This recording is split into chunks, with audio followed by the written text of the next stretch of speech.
Hey guys, আসসালামু আলাইকুম, welcome to another new short blog. সবাই কেমন আছো? আশা করি সবাই ভালো আছো।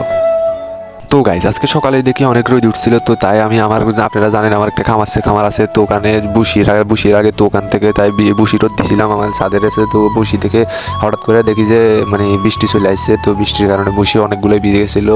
তো হঠাৎ করে দেখি যে মানে কি পরিমাণ বাতাস ছুটছিল, মানে পুরো গাছটা সব বেয়া করে ফেলতেছিল, গাছটা ভেঙে ফেলতেছিল, মানে এরকম পরিমাণে বাতাস ছুটছিল, পুরো তুফানের মতো হয়ে গেছিল, পুরো আকাশ মেঘলা হয়ে গেছিল, পুরো মানে সব অন্ধকার, মানে দুপুর বেলাও এত অন্ধকার কখনো মানে ওইরকম ভাবে দেখি নাই। আমি লাস্ট দেখছিলাম বন্যার সময়, আর দেখছি আজকে, আর বন্যার আগ পরে আর কখনো এরকম মানে এরকম আন্ধার হয়ে মানে বৃষ্টি আসবে এরকম ভাবে আর কোনো সময় দেখি নাই। তো তারপরে দেখি যে হঠাৎ করে মানে বৃষ্টি শুরু হয়ে গেছিল, আর বৃষ্টি তো কিরকম বৃষ্টি হয়েছে সেটা আপনার স্ক্রিনে দেখতে পাচ্ছেন, প্রচুর পরিমাণে বৃষ্টি হয়েছে। লাস্ট এরকম বৃষ্টি সেই বন্যার সময় দেখছিলাম, আর এই পর্যন্ত আর হয় না এরকম বৃষ্টি। এই বছর এই প্রথমে এরকম ভাবে বৃষ্টি হচ্ছে। তো আপনাদের ওখানেও কি এরকম বৃষ্টি হচ্ছে কিনা সেটা কমেন্ট করে বলবেন, আর আমার ভিডিওটা কোথায় দেখতেছেন সেটাও কমেন্ট করে বলবেন। এটাই বাস্তব। হা হা হা।